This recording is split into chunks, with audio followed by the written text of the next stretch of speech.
Is Mark Goldbridge right about Southgate and the England Euro 2020 squad? Was Southgate right to bring 4 right backs? Will and should England use a 5 at the back system? Do I agree with Goldbridge's thoughts on Southgate? And what are my overall thoughts on the squad selected? These are the 4 questions I will be answering in this video, but before I get into the analysis, let me tell you about my favourite football app, which is the OneFootball app, and this is where I go to keep up to date with the latest circulating transfer rumours, and I will be using it a lot for the Euros to keep up to date with the stats from different matches, teams and players throughout the tournament. If you like this channel, you'll definitely love this app, so when you go to subscribe to this channel and like the video, which would be very much appreciated, make sure you click the link in the description to get the OneFootball app as well, which will also help support this channel. So after Gareth Southgate announced his 26-man squad for the upcoming Euros, cutting 7 players from the provisional squad, I watched a very interesting video from Mark Goldbridge on his non-Manchester United channel, which I will leave linked in the description for context, and I thought he raised some good points that I both agreed with,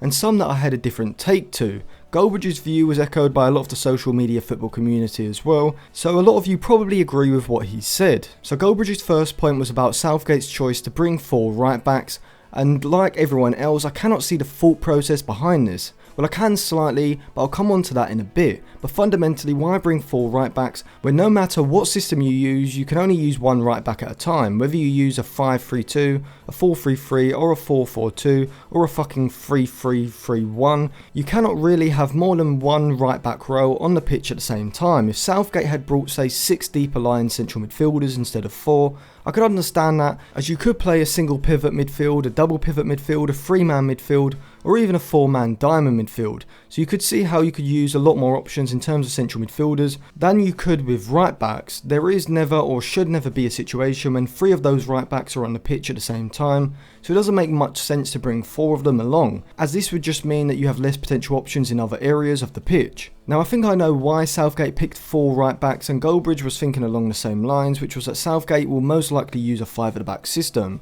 Now at first this does sound very negative and conservative, however after thinking about it for a while I can understand Southgate's thinking, and I am a lot more optimistic about using a back 5 for England than Goldbridge was. See, in England's back 3, Stones will play centrally with Maguire playing from the left, and on the right side if Southgate uses either Walcott or Reece James, then with Trent Alexander-Arnold and Trippier at right wing back, England have both a right wing back and a right-sided centre back that will provide greater offensive output than a natural centre back would provide from that right-sided centre back position. If you want me to do a more detailed analysis of how I would use a back 5 system for England in attack, put a comment in the comment section below, like the video and subscribe with the bell so you know when that video is released. I do think that the majority of the football community has a wrong perception about how a back 5 can be deployed. Many look at Antonio Conte, Mikel Arteta or Solskjaer's use of a 5 at the back system as the primary examples, with all these managers deploying the system with a deep block, inviting the opposition onto them, and then transitioning the attack quickly with vertical passes.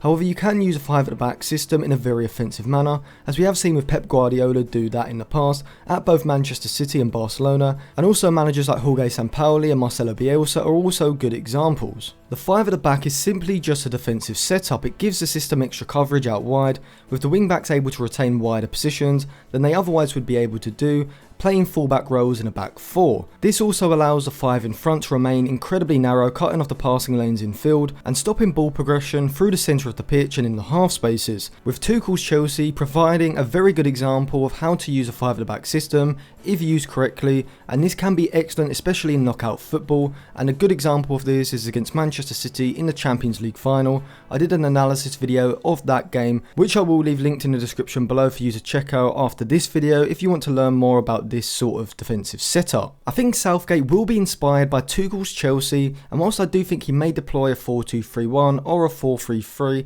in games against the Czech Republic and Scotland where England should dominate possession, should England come up against Germany, France or Portugal later on in the tournament, then a 5-4-1 or a 5-3-2 system could be the best defensive setup. However, a 5 at the back can also be extremely offensive, as I mentioned before, with Trent Alexander-Arnold at right wing back and Kyle Walker at right-sided centre centre-back, we could see England move to a 2-3-4-1 shape in possession, with Alexander-Arnold pushing forward as a traditional right winger and Kyle Walker also being given the licence to under and overlap down that flank as a traditional right back would. If we look at Manchester City's possession shape, for example, they often use a 3-2-5, with Walker playing more like a right-sided centre-back than a right back and Zinchenko on the other side, inverting to create a double pivot alongside Rodri. This is something that England could do, as having a back three in possession is the best way to navigate around a narrow compact defensive shape, particularly against the front two, as a back three can stretch a lot wider than a back two can, making ball circulation from one side to the other a lot easier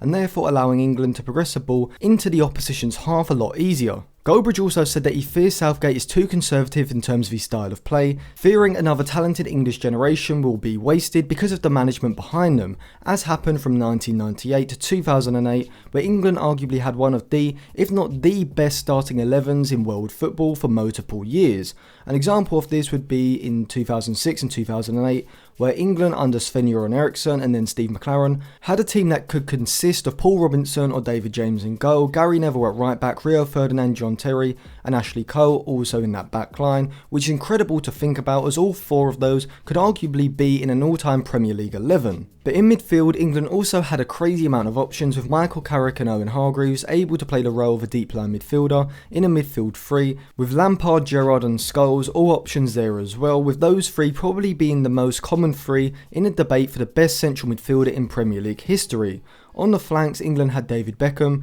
who while still not in his peak, was still a very good player in 2006, still at Real Madrid at the time. Joe Cole was the option from the left, who had just won back-to-back Premier Leagues with Jose Mourinho's Chelsea, and up front Wayne Rooney was a standout option, a young talent about to come into his prime. England also had players like Peter Crouch, Jermaine Defoe, Michael Owen, Ledley King, Sol Campbell, Darren Bent and Gareth Barry available to pick from at the time, all of whom were considered very good Premier League players. But Sven-Göran Eriksson's style and system of play was very disjointed, and in the end it seemed like a complete mismatch in terms of personnel and style of play, without a clearly defined style and system of play being used, which saw England crash out on penalties in the quarter-finals in the 2004 Euros, the 2006 World Cup, and under Steve McLaren, this set of players didn't even qualify for the 2008 Euros, which is absolutely absurd. Goldbridge's fear is definitely one that can be backed up by recent history, and overall I do share this same concern. With international football, it's hard to really judge how good a manager is.